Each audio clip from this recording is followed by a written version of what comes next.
Hi and welcome back to my channel. I am going to make a few book review videos and they're not going to go up in order. They're just going to go up by date of release. The first book that I'd like to talk to you about is a children's book that I read by request by Jeff Gottesfeld. He co-wrote the book with an author named Michelle Y. Green, and it was illustrated by Kim Holt. Now, I'm going to tell you my perspective on this. My initial reaction is, number one, it was a children's book. Number two, it's not out until September 9th. And number three, I really don't like taking requests because my queue is miles long. But I took the request.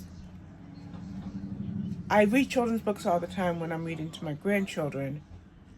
And then one night I looked at the book and I'm realizing it's just 36 pages. Let me get this out the way. Well, it wasn't just a plain, simple 36-page book targeted to ages 7 to 13. It was a book that really hit me hard. So I just wanted to show you something. That's my review that's going up on September 9th. Pretty long review. So we're going to talk about it. Who is this book about? This book is about Samuel Wilbert Tucker. Okay? Samuel Tucker became a lawyer in Virginia at an all-black, not so much at an all-black university. He went to an all-black university, but he passed the bar without going to law school. He was that smart. Well, at some point at his town in Alexandria, Virginia, a library opened, and he wanted to go to the library. Here's a significant part. It was 1939. Desegregation had not happened. Civil rights had not happened. Like I said, 1939. So he could not get attendance to the library because it was whites only. Now, considering that it was whites only and he was a lawyer, he came up with a plan. He gathered together 6 young men and he had them go to the library one after another and just take a book and sit down quietly at a table and read the book. This was pretty much one of the very first sit-ins that ever happened in regards to civil rights. Quite naturally, all of the young black men were asked to leave.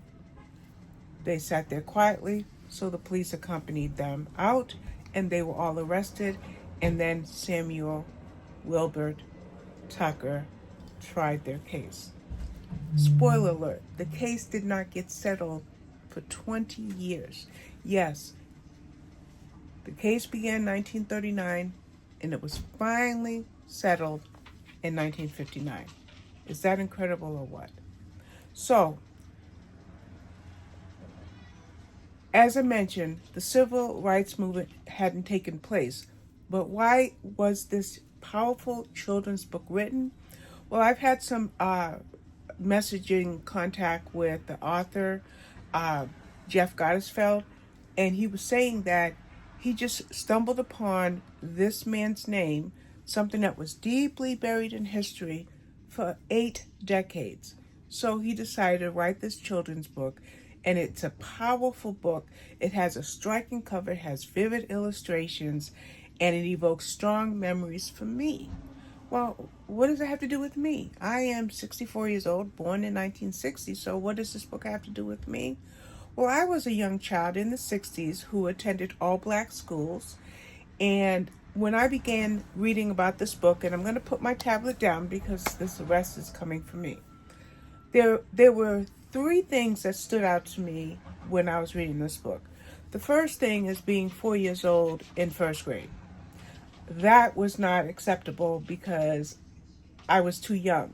But there was no immunization records and transcripts and birth certificates. All that wasn't fully established in the school system. So I went to school young, and I remember sitting there at a table and the teacher walking up to me and said, "How old are you?" Okay, that's the first thing I remember when I was reading the book. Second thing I remember when I was reading the book is in 1974, the desegregation bill had passed, and black children were being bused all over the cities in different states to white schools. How did that affect me, or what effect did that have on me? Well, number one is, again, remember I mentioned that I went to all black schools? Well, during that year in 1974, I was 13 years old. My sister, two of my sisters, Gail and Janie, and myself, we were all bused to this school called Prince K-8 School on Boylston Street in Boston. And the Prince School is still there. Now, my mother fought desegregation. She wanted the best for us, but she didn't know what it would be like to let her kids just go.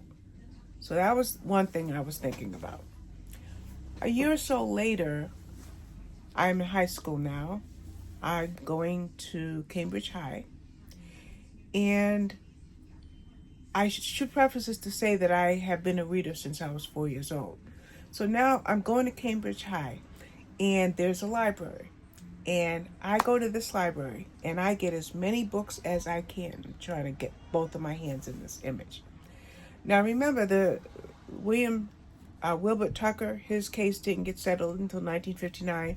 So when I was going to Cambridge High, we're talking about 1975, 1976, somewhere in there. Well, I was able to walk into Cambridge High, and I was able to get as many books as I could carry. And I would walk home about a mile, and I would carry the books in my left arm for one block, and then I would switch, and then I would carry them in my right arm, left, right, and I think I just went backwards for the camera. But I was going back and forth just to have the energy to get home with a big armload of books, never mind whatever school books I was carrying. That was a privilege.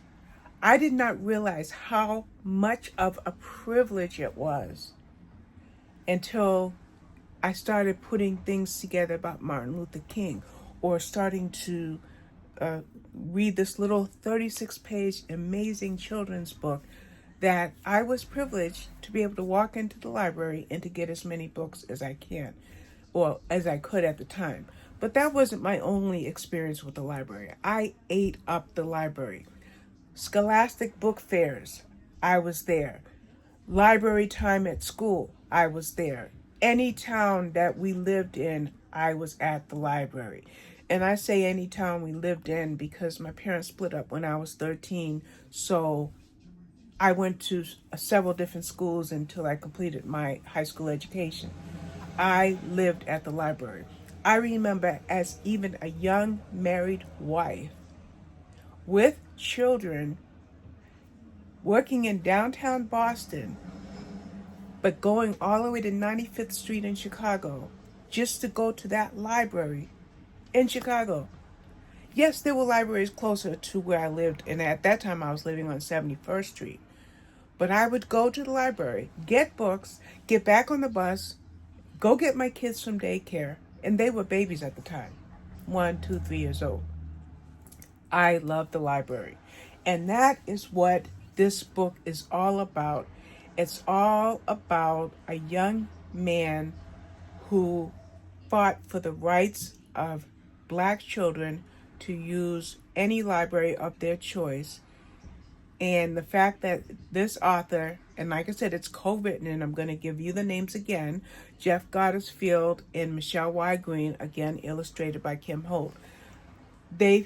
Jeff found this nugget of history that had been buried. And even if you look up Samuel Tucker, I keep saying William, it's Wilbert. If you look up Wilbert Tucker, you're going to find this much information, barely anything. But he was pivotal when it came to black children being able to freely fight for the right to read. So this review is being made 2 months before you'll see it, but I just wanted to get the video made so I wouldn't let it get by me and not remember any thoughts. Thank you for watching, and I'll see you with my next video.